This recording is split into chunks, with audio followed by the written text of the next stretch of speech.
ዞም ጽድያታት ጸደየለ ዞም ተፈላለዩ ዓይነት ወቕቲ ክገልጽ እንከሎ በቃ ሰርዖ ይሰርዕ እግዚኣብሔር ብባዕሉ ብናይ ባዕሉ ሓይሊ ዝደሊ ምዃኑ እግዚኣብሔር ዝሰርዕ ምዃኑ ግልፂ ገይሩ ዘርድአና ማስረጂ እዩ ማለት እዩ።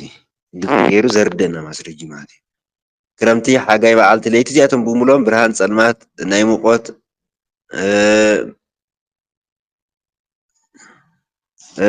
ሙቐት ይኸውን ዋዒ ይኸውን ዝናብ ቁሪ ልምላሜ ድርቀት ዘርኢ ተዘሪኡ ክስካብ ዝዓቢ ዘርኢ ወቂሉ ነይሩ ምሕራሩ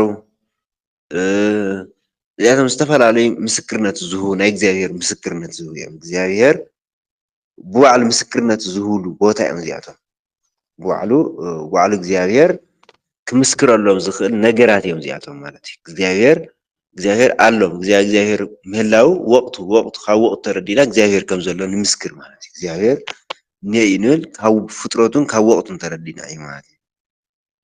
ከምኡ እውን ናይ ወዲ ሰብ ኣፈጣጥራ ኣወላልድኡ ኣተዓባብኡ ናይ ሰውነቱ ክፍልታት ስነ ስርዓት ማለት ብእግሩ ምኻዱ ብኢዱ ምድህሳሱ ምሕዛኑ ምስርሑ ብዓይኑ ምርኣዩ ብእዝኑ ምስምዑ ብልሳኑ ምዝራቡ ምጥዓሙ ብኣፉ ምብልዑ ምስታዩ ብስኑን ብኩርምቱን ምሕያኹ ብኣፍንጭኡ ምሽታቱ እዚኣቶም ዝተፈላለዩ ነገራት ናይ እግዚኣብሔር ኣብቲ ሓንቲ ኣካላት ሮሜ 13 ከባቢ ከም ዝበሎ ማለት እዩ። ሮሜ ምዕራፍ ቀዳማይ ቆሮንቶስ ምዕራፍ 12 ከም ዝበሎ እንታይ ይብል ዓይኒ ኣነ ዓይኒ እየ ከም ክርአ ይደልን ባዕልኻ ንስኻ ኢድካ ንስኻ ዝረአኽዮ ባዕልኻ ከምፅዮ ኣይብላ ዓይኒ ንኣብነት ንኢድ ንስኻ ዝረአኽዮ ባዕልኻ ሰሓብዮ ይብላ ንኣብነት ኢድ ከዓ ንዓይኒ ከምኡ ይደጋገፍ ኢድ ከዓ ንዓይኒ ንኣብነት መንገፍ ተኣትዩ ወይ ገለን ተኣትዩ ወይ ከዓ ዝብል ድጋፍ ኣይህብን ወይ ከዓ እግሪ ንዓይኒ ኩሉ ተሓባቢሩ ንመን የግልግል ነታ ሓደ ሰውነቱ ከዓ የግልግል ማለት እዩ። ዋና ዓላማኻ ኢድካ እግርኻ ዓይንኻ ስንኻ ብስኒ ብምምላእ ብመልሓስ ብምዝራብ ብምሕያኽ ብዓይኒ ብምርኣይ ብህሊና ብምሕሳብ እዚኦም ኩሎም ተደጋጊፎም ኩላቶም ንኣብነት ዓይኒ ዝረኣዮ ኢድ ይስሕቦ ኢድ ንክስሕቦ እግሪ ይኸይድ እግሪ ይኸይድ እሞ እግሪ ከይዱ ከዓ ኢድ የልዕሎ ባዕልኻ ኢኻ መፂኻ እግሪ እሞ ባዕልኻ ሰሓቦ ኣይብሎን እግሪ። ስለዚ እዞም ዝተፈላለዩ ኣካላት ንመን እዮም ዘገልግሉ? ንሰውነት እዮም ዘገልግሉ። ዝተፈላለዩ ኣካላት ንመን እዮም ዘገልግልዎ ዘለዉ? ንሰውነትና እዮም ዘገልግልዎ ዘለዉ ማለት እዩ። ስለዚ እቶም ዝተፈላለዩ ፍጥረታት ክፍጠሩ ከለዉ ንእግዚኣብሔር ንምግልጋል ካሊእ ንምግልጋል ኣይኮነን። እግዚኣብሔር ንምግልጋል እዩ ካሊእ ንምግልጋል ኣይኮነ ገለ ኣይኮነ ንእግዚኣብሔር ጥራሕ እዩ። እግዚኣብሔር ሃልወትነት ናይ እግዚኣብሔር ንምፍላጥ እግዚኣብሔር ከም ዘሎ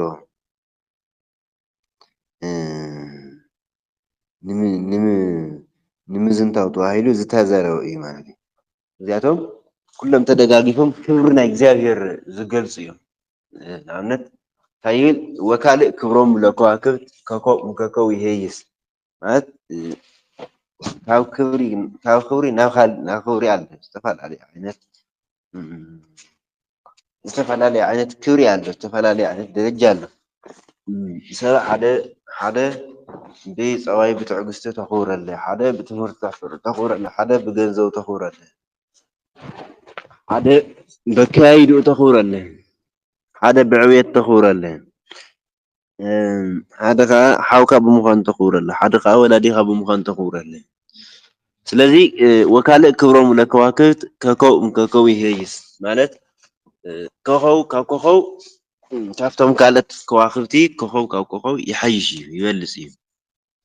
ወካልእ ክብሮም ለከዋክብት ከከው ይሄይስ ማለት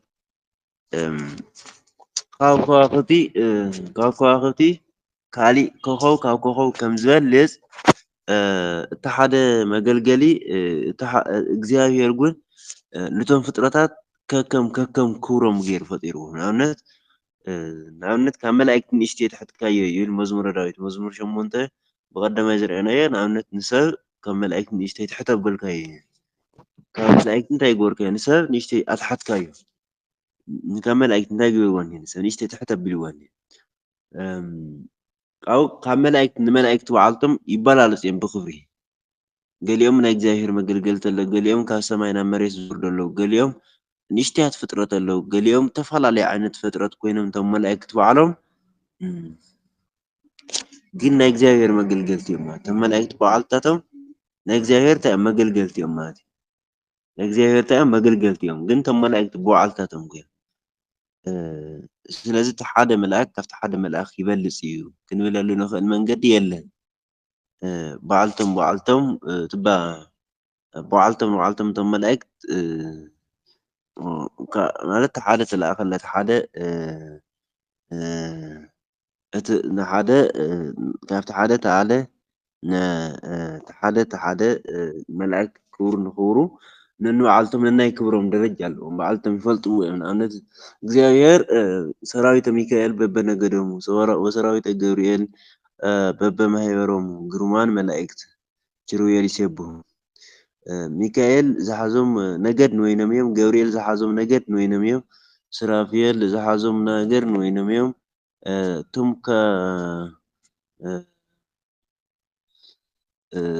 ዝበሉ ኩላቶም ነናይ ባዕሎም ግርሚ ኣለዎም ነናይ ባዕሎም ክብሪ ነናይ ባዕሎም ማዕርግ ኣለዎም እግዚኣብሔር ክሰርዖም ከሎ ንኩሎም ብደረጃ ገይሩ ይሰርዕዎም ማለት እዩ ስለዚ ደረጃ ናይ እግዚኣብሔር ክብሪ ናይ እግዚኣብሔር ዝገልፅ እዩ ንኣብነት መዝሙረ ዳዊት መዝሙር 19 ሰማያት የነግራ ስብሃተ እግዚኣብሔር ስለዚ እግዚኣብሔር ክገልፅ እንከሎ ፍጥረቱ ብፍጥረቱ ንፍጥረቱ ክጋሃድ እንከሎ ብፍጥረት ናብ ፍጥረቱ ክጋሃድ እንከሎ እግዚኣብሔር ብባዕሉ ምህላው ዘረጋግፀላ ፍጥረት እዩ ፍጥረት ብምሉኡ ማለት እዩ እግዚኣብሔር ኣነ እግዚኣብሔር እየ ክብል እንከሎ እግዚኣብሔር ብባዕሉ ካብ ባዕሉ እግዚኣብሔር ምዃኑ ዝገልፀልና ማለት እዩ ኣካላት ዝተፈላለየ ዝተፈላለየ ዓይነት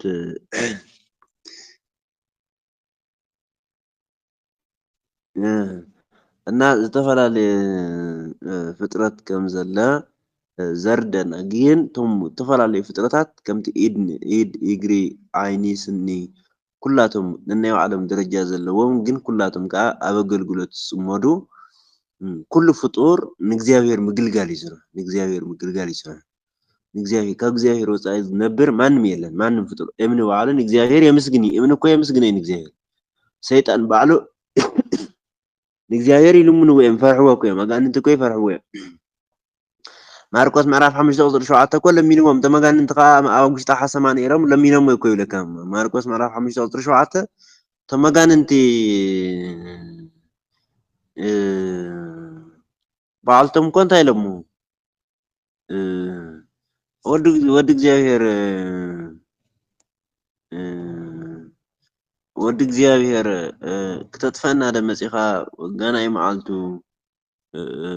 ይብልዎ ነይሮም በቃ ማለት በቃ ቤዛኻ እንዶ ማለት ወዲ እግዚኣብሔር መሓረና እንዶ ማለት እዚ እኮ ንእግዚኣብሔር ደረጅኡ ፈይጦሞ እኒኡ ማለት እዩ ከጥፎም ከም ዝኽእል ምክንያቱ ብዓይቱ ከም ዘምፅኦም ይፈልጡ እዩ ስለዚ ብዓይቱ ከም ዘምፅኦም ፈይጦም ከዓ እንታይ ይብሉ ነይሮም ወዲ ዳዊት መሓረና ይብልዎ ነይሮም ማለት እዩ ወዲ ዳዊት መሓረና ወዲ ዳዊት መሓረና ነዚ ወዲ ዳዊት መሓረና ዘበሎም ምክንያት ነዚ ስለዝኾነ እዮም እቶም እንትና ዝበሉ ማለት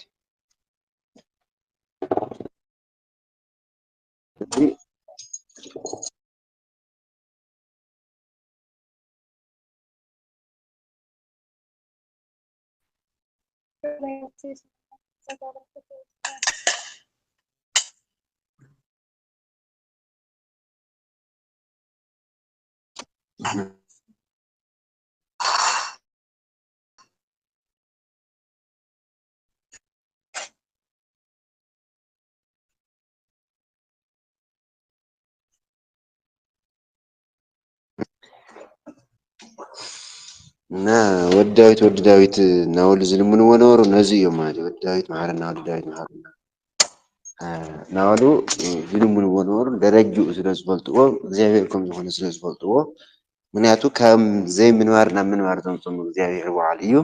ካብቲ ምንባር እውን ዲስተር ክገብሮም ግን ይኽእል እዩ፣ ከውግዶም ግን ከጥፎም ግን ስለ ዝኽእል ስለዚ ወዲ ዳዊት መሓረና ናብ ምባል ይኸዱ ነይሮም ማለት እዩ። እግዚኣብሔር መሓረና፣ ወዲ ዳዊት ግደፈና፣ ወዲ ዳዊት መሓረና፣ ወዲ ዳዊት መሓረና ናብ ምባል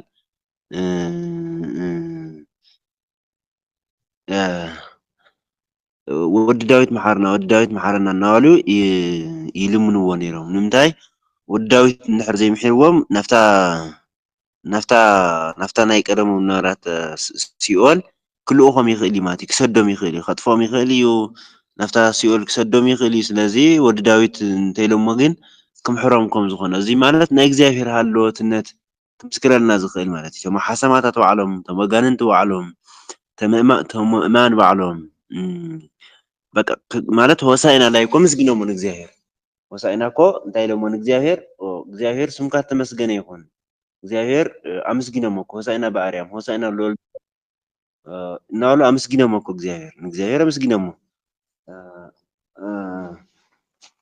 ኩላቶም ማለት እዩ። ኩላቶም ንእግዚኣብሔር ክብሪ ሂቦም ኣመስጊኖም ማለት እዩ። ንምንታይ እግዚኣብሔር ስለ ዝፈጠሮም እዮም እምበር ንካሊእ ዳ ዘይምስገንዎ።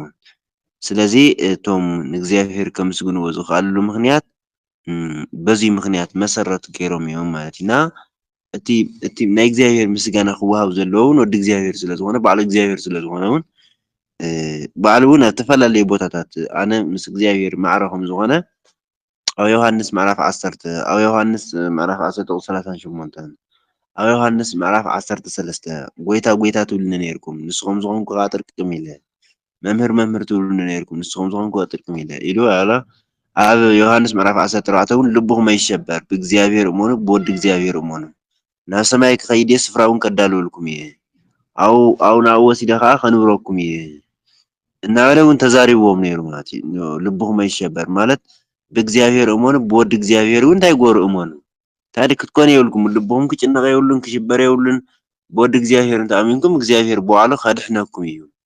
እግዚኣብሔር በባዕሉ ከድሕነኩም ስለ ዝኾነ ንስኻትኩም ዘጭንቕን ዘሽብርን ላዕሊ ታሕታይ ዘብልን ምክንያት የብልኩምን ብወዲ እግዚኣብሔር ብእግዚኣብሔር ጥራሕ ዝድለ ካብኣቶም እንታይ እዩ ብወዲ እግዚኣብሔር ጉን ምእማን ብእግዚኣብሔር ጉን ምእማን ማለት እዩ። ስለዚ ብወዲ እግዚኣብሔር ጉን እመኑ ባይ ጉን እመኑ ብወዲ እግዚኣብሔር ጉን እመኑ ክብሎም እንከሎ እግዚኣብሔር ብባዕሉ እዩ ነይሩ ማለት እዩ። እግዚኣብሔር ብባዕሉ እዩ ነይሩ ማለት እዩ። ወዲ እግዚኣብሔር ብባዕሉ እዩ ነይሩ ማለት እዩ። እግዚኣብሔር ባዕሉ እዩ፣ ወዲ እግዚኣብሔር ባዕሉ እዩ። ስለዚ ልብኹም ኣይሸበር።